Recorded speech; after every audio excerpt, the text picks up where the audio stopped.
Samia. Nani kama Samia? Shinyanga oi!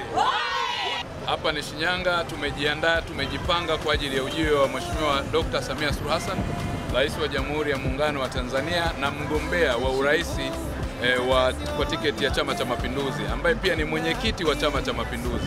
Tunayo furaha kubwa sana kusubiri ujio wake hapo siku ya kesho Jumamosi tarehe 11 mwezi wa 10 mwaka 2025. Shinyanga tumejipanga, tuko tayari kumpokea Mheshimiwa Dr. Samia Suluhu Hassan.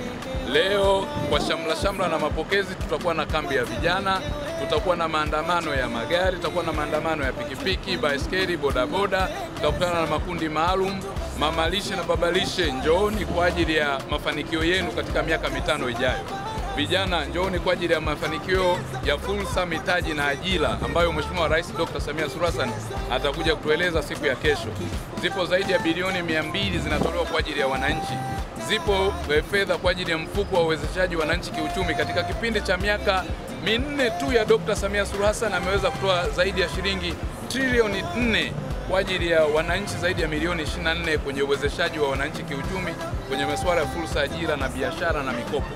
Jitokezeni kwa wingi wakina mama kwa ajili ya kuelezwa fursa zote zitakazokuwepo za afya, elimu, maji, fursa za nishati ya umeme, miundombinu ya barabara, lakini pia shughuli zote za maendeleo. Mheshimiwa Rais atakuja kutoa ahadi yake ya miaka 5 ijayo jinsi ambavyo ilivyo. Mnamfahamu Dr. Samia Suluhu Hassan ni mtu wa maendeleo chapchapu. Shinyanga wote kesho tujitokeze kuanzia viwanja vya pale vya Kambarage. Kuanzia saa 12 mageti yatakuwa wazi na Mheshimiwa Rais tunamtarajia mida ya saa 4 atakuwa amefika hapa Shinyanga yetu, Shinyanga ya maendeleo, Shinyanga ya watu wajanja. Karibuni sana na tujitokeze kwa wingi. Leo jioni shuhudie misafara, viongozi wote mashuhuri watakuwepo, wasanii wote unaowajua wa kutisha katika Tanzania hii pamoja na Afrika Mashariki na Kati watakuwepo. Leo jione nyoka na fisi, leo jione michezo mbalimbali. Yaani ni burudani mbele maendeleo. Asanteni sana. Kina mama sijasikia atakuwa amepata hasara kubwa sana kama ataacha kuja kumuona mama, maana mama tunamtaka kwa hamu sana. Shangwe na vigelegele vyote tunampenda. Hatuna cha kumlipa isipokuwa tunasubiri Oktoba 29 tukamlipe kura nyingi sana za ndio.